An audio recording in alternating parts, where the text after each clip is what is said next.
My wife died in a fire, and for 3 years I worked as a food delivery driver, struggling through hardship to raise my daughter. On the day I finally saved enough for her college tuition, I went home early, wanting to celebrate with her, but as soon as I reached the door, I heard her talking on the phone. Mom, when you faked your death in that car accident just to be with Uncle Daniel, why didn't you take me with you? I can't stand living with him anymore. Her voice on the other end was crystal clear.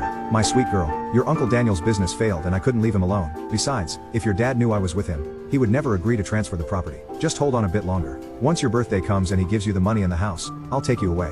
My daughter sounded delighted. Really? That's amazing. By the way, that ugly freak has been so stingy. He hasn't even bothered to get surgery to fix the burn scars on his face just to save money. It disgusts me. Your birthday is the day after tomorrow. Before then, we'll come visit more often. Don't worry, since I've already had plastic surgery, he won't recognize me. In that moment, everything became clear. I turned away and called my former boss, a man who had always valued me. Is there still an opening in the United States? I'm willing to go. There was disbelief on the other end of the line. Jason, back then, when you couldn't save your wife from the fire, you carried that guilt for years. You poured all your love and effort into your daughter, delivering food instead of taking better jobs, just so nothing like that would happen again. Why the sudden change of heart? Don't tell me, your daughter got into a university overseas. I gave a bitter laugh. She's grown up, she doesn't need me anymore. Oh, I get it, a little family spat, huh? I didn't want to discuss it further, so I changed the subject. When can I leave? The day after tomorrow, there happens to be a flight. After hanging up, I stood frozen at the door. Inside, their conversation continued. Mom, you were right.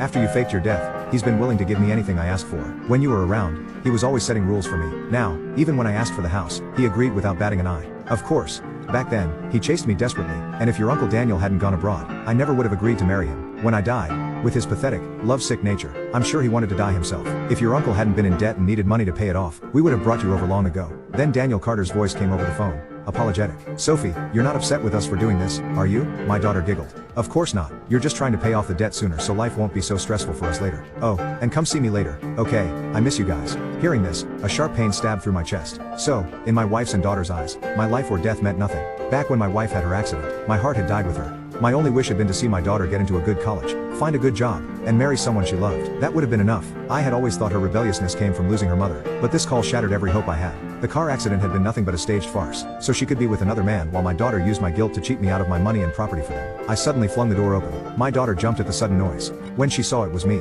she immediately hung up the phone, a flicker of guilt flashing between her brows. But the next moment, she put on an impatient expression. It's only the afternoon. Why are you back so early? Aren't you supposed to be out earning my tuition money? The joy I used to feel when coming home to my daughter was gone. I took off my delivery uniform, sat down, and said calmly, there weren't many orders today, so I came back early to rest. After all, she was my biological daughter. Some words were still too hard to say outright. Without another word, I picked up a takeout meal that had been refused by a customer due to late delivery and began to eat. Over the years, I had bought her luxury handbags. When she secretly wore makeup, I worried about her skin. Click the link in my bio to get the full story for free.